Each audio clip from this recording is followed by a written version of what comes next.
महादेव और गरीब मूर्तिकार। बहुत समय पहले की बात है। एक छोटे से गांव में दयाराम नाम का एक गरीब मूर्तिकार रहता था। उसकी कला में जादू था।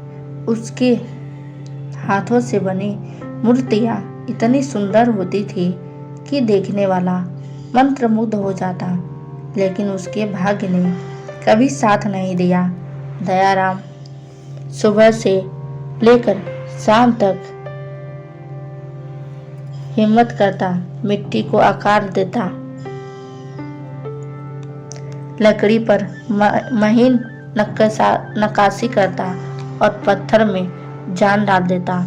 लेकिन गांव के लोग उसकी कला की कीमत नहीं समझते थे। उसकी बनाई हुई मूर्तियां बाजार में बिकती नहीं थी।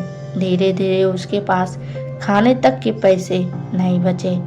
एक दिन भूख और थकान से टूटकर उसने शिव मंदिर में जाकर प्रार्थना की, हे महादेव, मैंने हमेशा मेहनत की है। क्या मेरी कला इतनी बेकार है कि इसका कोई मूल्य नहीं? रात प्रार्थना करने के बाद दयाराम अपने छोटे से झोपड़ी में लौट आया। उस रात उसने एक सपना देखा जिसमें महादेव प्रकट हुए और बोले, वत्स, हार मत मानो, तुम्हारा समय आने वाला है।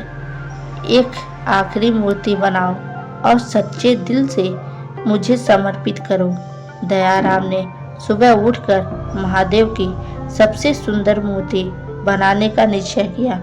उसने पूरी श्रद्धा और समर्पण के साथ काम किया और हर चोट, हर आकार में उसने अपना दिल डाला। मूर्ति पूरी होने पर वह देखकर खुद दंग रह गया। यह उसकी अब तक की सबसे सुंदर कृति थी। महादेव का शांत चेहरा, त्रिशूल, तीसरी आंख और गले में नाग, सब कुछ अद्भुत था। लेकिन मूर्ति बिक नहीं रही थी, वह टूट चुका था। एक दिन गांव में एक अजनबी व्यापारी आया। उसने दयाराम की मूर्ति देखी और उसकी सुंदरता से मुग्ध हो गया। यह मूर्ति कितने की है? व्यापारी ने पूछा। दयाराम ने थके हुए स्वर में कहा, जो भी आपको उचित लगे। व्यापारी ने बिना किसी सौदेबाजी के रकम दी और कहा, तुम्हारी कला अमूल्य है। बड़ी रकम दी और कहा, तुम्हारी कला अमूल्य है, इसे सच्चा सम्मान मिलना चाहिए। जब व्यापारी चला गया, दयाराम के जीवन में सब कुछ बदल गया। लेकिन एक लोग उसकी कला को पहचानने लगे। उसका नाम दूर दूर तक फैल गया।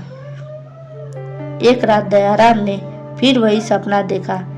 इस बार महादेव खुद प्रकट हुए और मुस्कुराते हुए बोले, वत्स, वह व्यापारी मैं ही था। मैंने तेरी भक्ति और मेहनत देखी। याद रखो, सच्ची मेहनत कभी व्यर्थ नहीं जाती। देखते ही लेकिन उसका फल जरूर मिलता है।